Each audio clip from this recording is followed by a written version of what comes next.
Identify parts, control, electric circuit, accessories of storage type water cooler and bubble type water dispenser. Hello, मेरा नाम प्रीति है। मुझे आशा है कि आप सभी को आज के सेशन के लिए उत्साह होगा।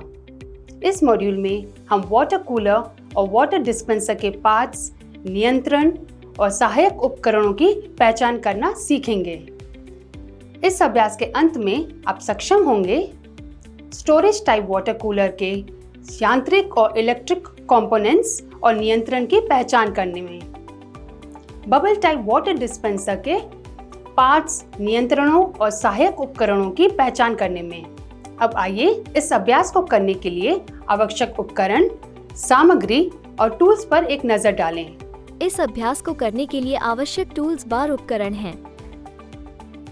प्रशिक्षु किट 1 नग, स्क्रू ड्राइवर 1 सेट, एलन कुंजी 4.7 millimetre to 6 millimetre 1 set, combination plier 1 नग, नोज प्लायर 1 नग, double ended spanner 1 set, screw spanner 250 millimetre 1 नग, टेस्टर 1 नग, पाइप रिंच 300 मिलीमीटर 2 नग, मल्टीमीटर 1 नग, क्लैम्प टेस्टर 1 नग, थर्मामीटर 1 नग। आवश्यक उपकरण: स्टोरेज टाइप वाटर कूलर 1 नग, बबल टाइप वाटर डिस्पेंसर 1 नग। आवश्यक सामग्री: insulation tape 1 roll, PVC solvent आवश्यकतानुसार, पीवीसी बार जीआई पाइप आवश्यक आकार और लंबाई, धागा 1 बंडल, अपशिष्ट सूती कपड़ा आवश्यकतानुसार, शेलैक 1 बॉटल। एक वाटर डिस्पेंसर, जिसे अक्सर वाटर कूलर के रूप में जाना जाता है, 3 प्राथमिक विकल्पों में आता है: स्टोरेज टाइप, इंस्टेंटेनियस टाइप और बॉटल टाइप। प्रत्येक प्रकार में अलग अलग शीतलन तंत्र का उपयोग किया जाता है।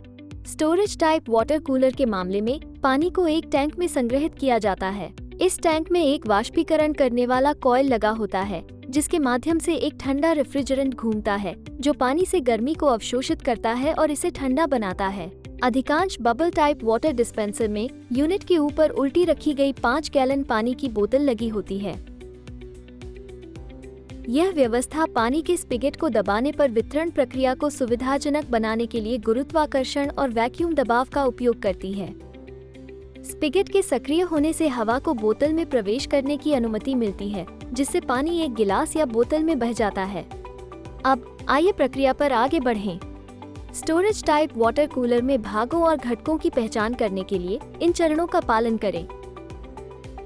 सबसे पहले इसे बंद करके सुनिश्चित करें कि वाटर कूलर चल नहीं रहा है।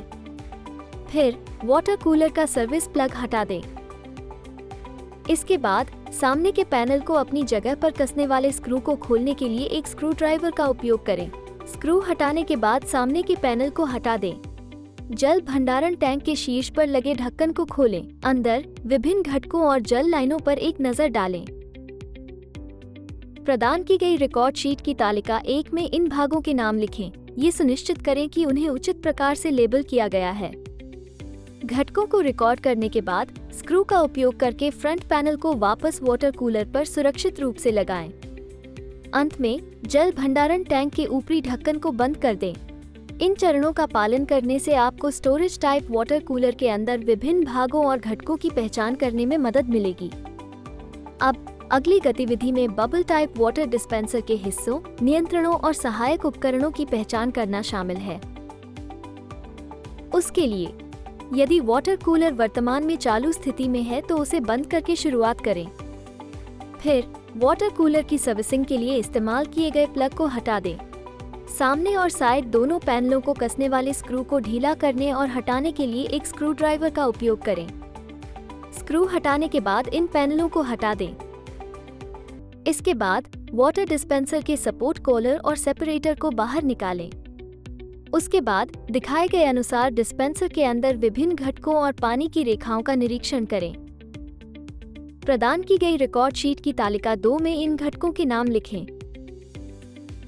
एक बार जब आप घटकों को रिकॉर्ड कर लेते हैं तो front panel, side panel, support collar, separator और किसी भी अन्य हटाए गए हिस्से को वाटर डिस्पेंसर पर सुरक्षित रूप से वापस जोड़ दें। इन चरणों का पालन करके आप बबल टाइप वाटर डिस्पेंसर के विभिन्न भागों, नियंत्रणों और सहायक उपकरणों की पहचान करने में सक्षम होंगे। इस अभ्यास के अंत पर आ गए हैं और इस मॉड्यूल में हमने सीखा है स्टोरेज टाइप वाटर कूलर के यांत्रिक और विद्युत घटकों को नियंत्रण करने की पहचान करना, बबल टाइप वाटर डिस्पेंसर के पार्ट्स, नियंत्रणों और सहायक उपकरणों की पहचान करना। इस प्रकार हमने वाटर कूलर और वाटर डिस्पेंसर के पार्ट्स, नियंत्रण और सहायक उपकरण की पहचान करना सीख लिया है। आशा है आप इसे स्पष्ट रूप से समझ गए होंगे। इस अभ्यास को अपने प्रशिक्षक की सहायता से करें। धन्यवाद।